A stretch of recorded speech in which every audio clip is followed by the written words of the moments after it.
say that if you vote yes to Scottish independence, this will mean that there will be no such thing as a new world order. Well, let's be very clear. The so-called Scottish, so-called nationalist, so-called party that is behind this nonsensical bid for Scottish independence, these are the people who would like to see the new world order. These are people on the far left of British politics. They used to be called 30 years ago the Tartan Tories.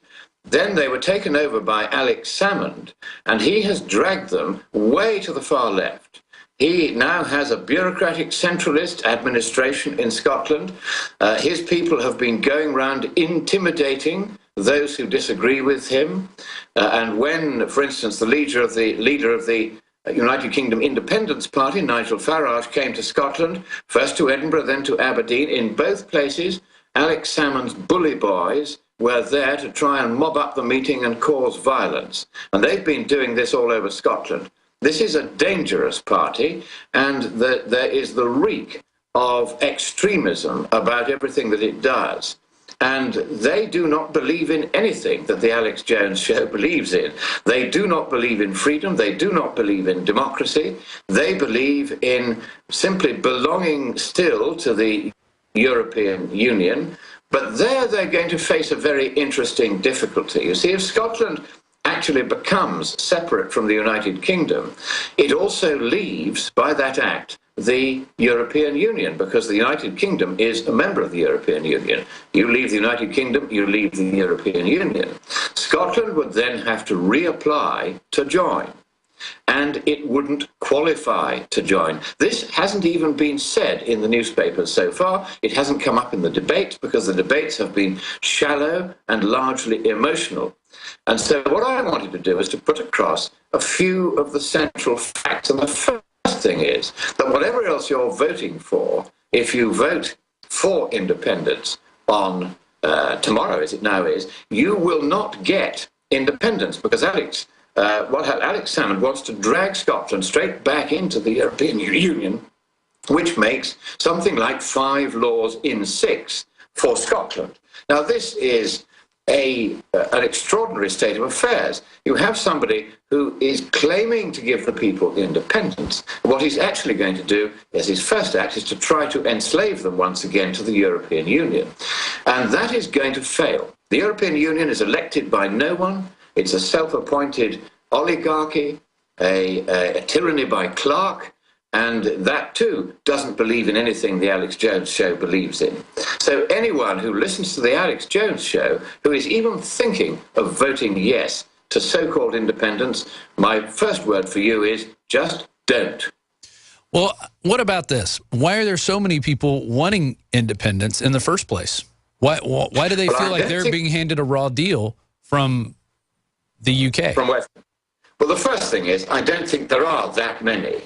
It's always convenient to the no campaign to have people think that the gap is a very narrow one, and that perhaps even there might be a yes vote, because that will make sure that the no campaigners turn out in large numbers and really fight this nonsense and make sure their vote goes in the no box on the ballot paper. But you see, when Alex Salmond tries to rejoin the European Union, he'll find he can't, because the financial situation of Scotland is dire. And the only reason why Scotland prospers is for the very reason why it became joined to the United Kingdom in 1707 in the first place, because it had invested in a boondoggle called the Darien Venture, rather like investing in climate change today. It was a complete waste of money, and Scotland went bankrupt. And the only way it could save itself from outright starvation right across the land was to join the United Kingdom, whereupon prosperity took off like a rocket. And the great new town in Edinburgh was built, which is where I live at the moment, a very elegant neoclassical town. A lot of money spent on building really charming buildings, some of the finest in the world. Suddenly Scotland was prosperous, and it has remained prosperous throughout the last 300 years. But those inward English subsidies to Scotland, once they go, Scotland is left with a black hole in its finances. And the black hole is a big one.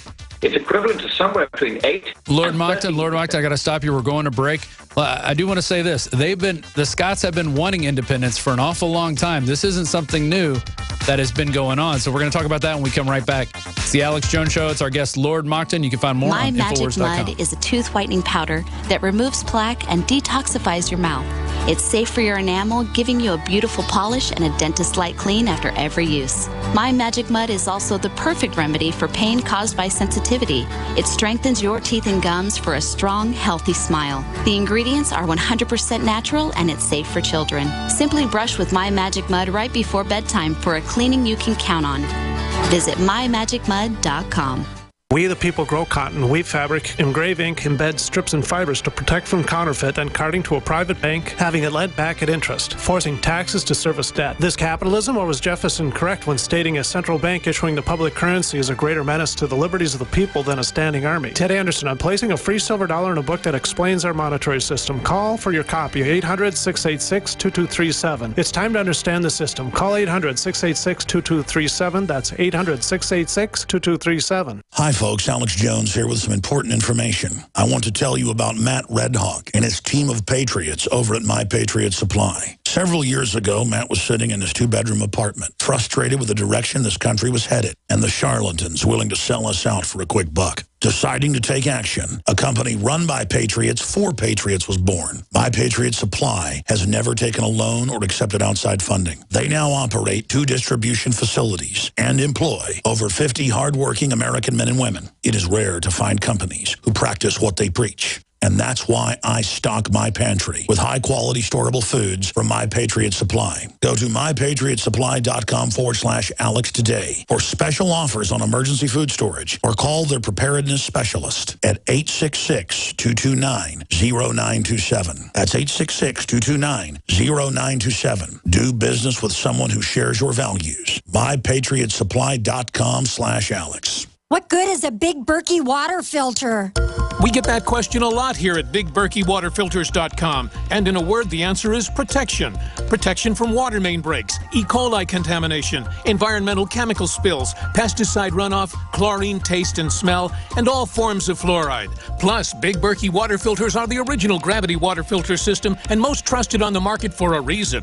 Tested by multiple independent NSF EPA certified labs, they are the gold standard in water purification. At only 1.7 cents a gallon, a single set of filters can last for 5 to 10 years.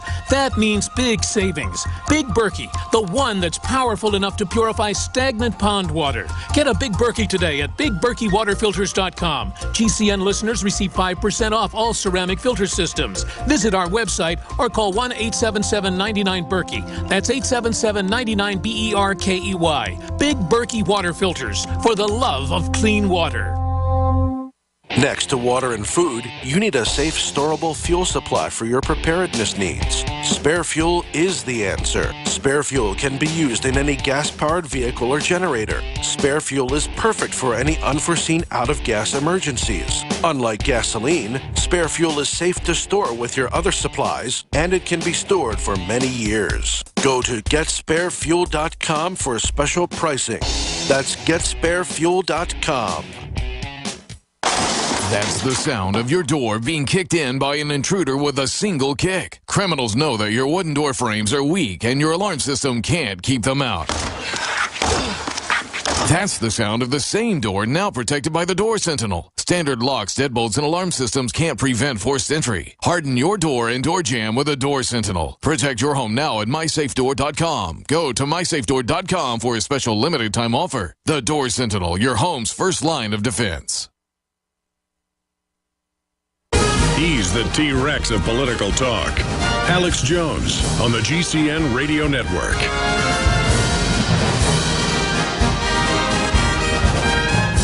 We are back live. It's the Alex Jones Show. You can find us here 11 a.m. to 2 p.m. Monday through Friday, and back Sunday from 4 p.m. to 6 p.m. Central. All those times are Central. You can find more information at Infowars.com. You can also become a member of PrisonPlanet.tv.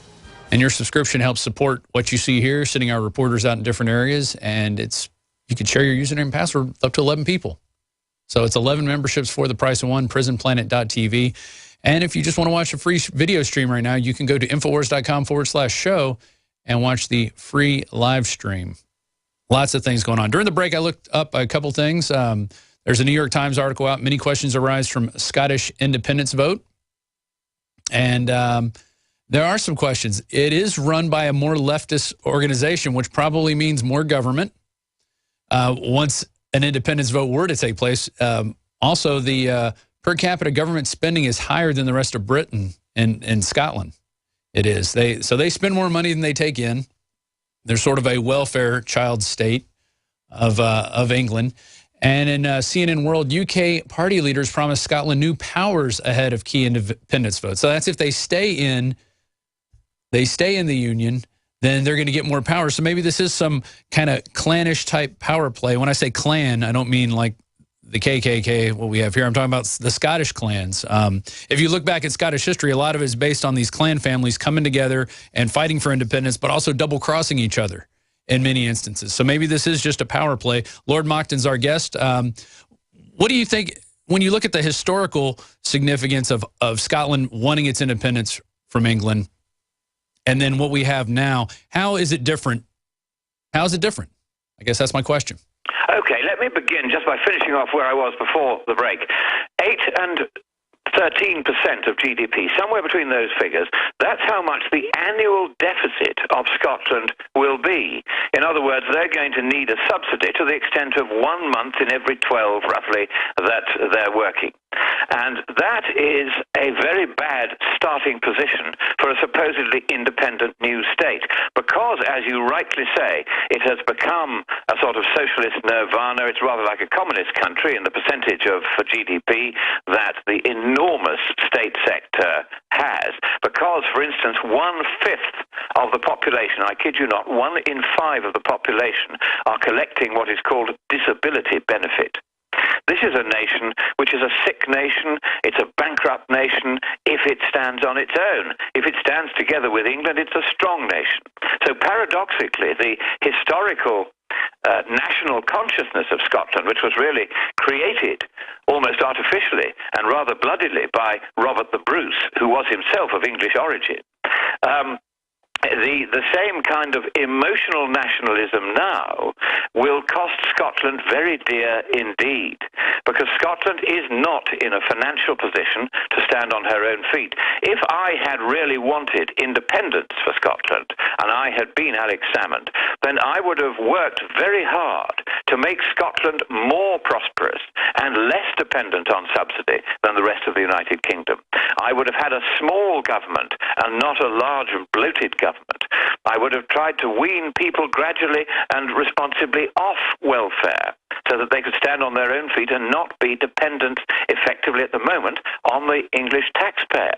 And let me make this also plain to you. It's a very important point on the finances here. If in 2008, when the world banking crash happened, Scotland had been independent then because of the Scottish banks' very large exposure to this disaster, Scotland would have gone bankrupt overnight, and bankrupt to a degree worse even than in the Darien venture 300 years ago, which led to independence because they had to join with England to survive financially in the first place.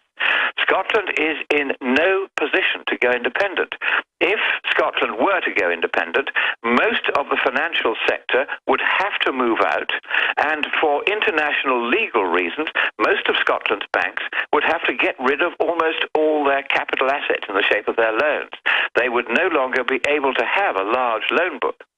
So the taxation which is now collected from the Scottish banks, which is quite large, would disappear. The oil revenues, and this was always oil-fired nationalism, they are in rampant decline. They will be stable at a very low level for the next 5 years. They will then plummet again to almost nothing. And yet, at the moment, the Scottish so-called government, as it likes to call itself, is trying to pretend there will be a far larger revenue from North Sea oil than any independent analyst thinks realistic. This is Fantasyland on steroids. So that I just wanted to get across. Anyone who is thinking of voting for independence, you are voting for an annual cost per household calculated by an independent economist for the Scottish Research Society, of which I'm secretary. And you can go to scottishresearchsociety.com to read Ewan Stewart's report. You will find that the cost per household... We're going to break, Lord Monckton. We'll be right back. We're going to let you finish up on that point, then we're going to talk about the global warming charade that's going on right now. It's the Alex Jones Show. We're on the march.